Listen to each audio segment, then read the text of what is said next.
What's up, YouTube? Generation Yu-Gi-Oh here, coming at you with the top 5 underrated common cards in Duelist Alliance. This segment, we're going to take a look at 5 common cards that haven't really been talked about. You know, people have been talking more about Batteryman 9-Volt and Cloud Castle and Chain of Spell and stuff like that.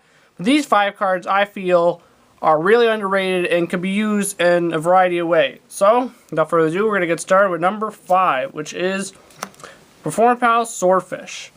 Now, Swordfish is a level 2 water fish monster that states that if this card is normal special summon, all monsters your opponent controls currently lose a 600 attack and defense.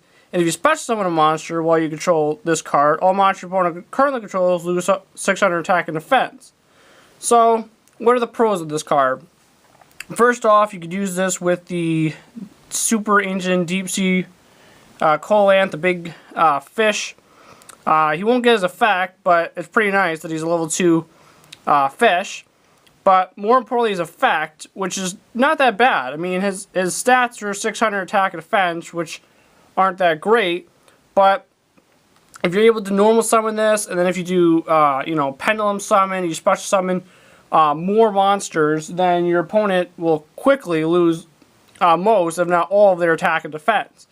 Now the con is that in the rulings, if you choose a pendulum summon and you special summon this guy with other monsters, then he won't get his effect because it can't happen simultaneously.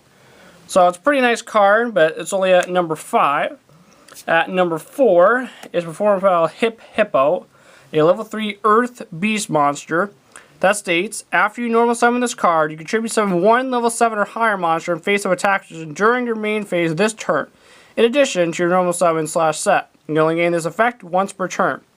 So the pro, right off the bat, is that after you normal summon him, you're able to automatically tribute summon a level 7 or higher monster in face-up attack position, which is great. There's a lot of strong level 7 or higher monsters that you could bring out. But the con, I feel, is that if it was level 6 or higher monsters, because then you could use cards like Vanity's Fiend or Manatee's Fiend.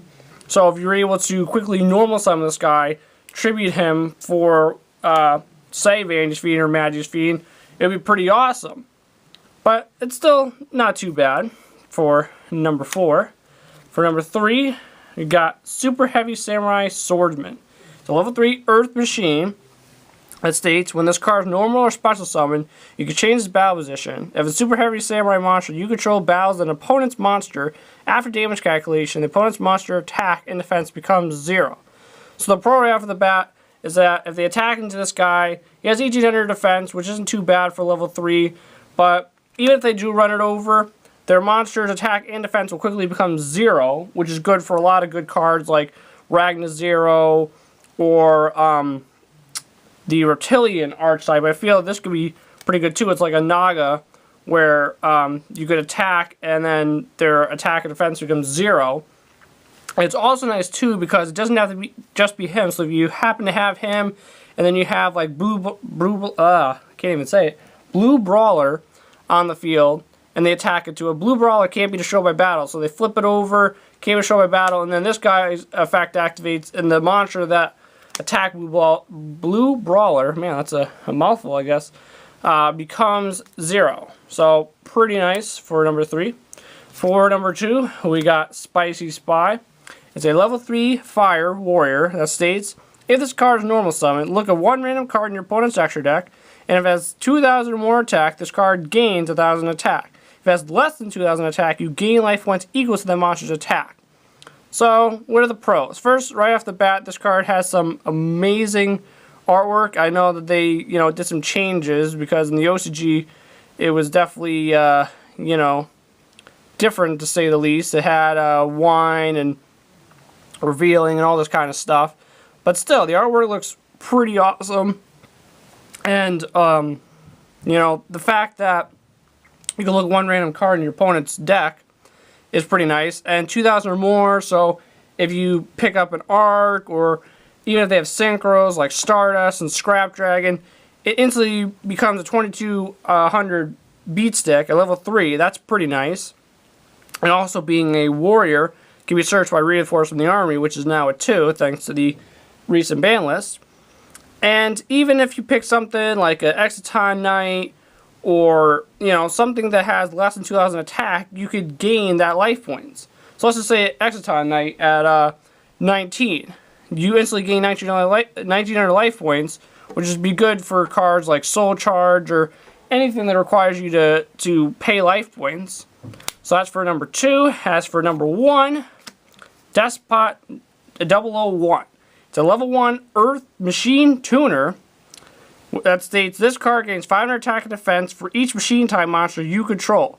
If 2 or more machine type monsters special summon at the same time while this card is in your graveyard, except during the damage step, you can special summon this card. So the pro right off the bat, what I figured when I saw this card, was machine duplication. It has 500 attack and defense. So if you summon this guy, then you can do machine duplication and summon 2 more. And also the fact that he's a tuner, you could use this in a Cyber Dragon deck. And as you guys probably know, you could use it on Cyber Dragon Core, bring out 2 Cyber Dragons, and then this guy's in your graveyard, you can special summon it. And then this with a Cyber Dragon becomes a Goyle Guardian, or if you use 2 Cyber Dragons, then this guy becomes a Star Eater. Really awesome.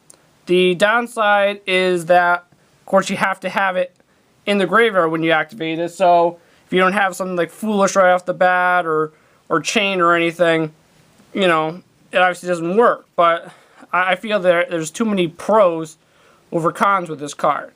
So yep, these are the top 5 cards. We go over again. We got Swordfish, Hippo, Swordsman, Spicy Spy, and Despot 001. That's for the underrated common cards in Duelist Alliance. Stay tuned. I will probably have a underrated rare cards for Duelist Alliance. So please make sure, guys, to like, comment, subscribe, and Generation Yu-Gi-Oh! Signing out.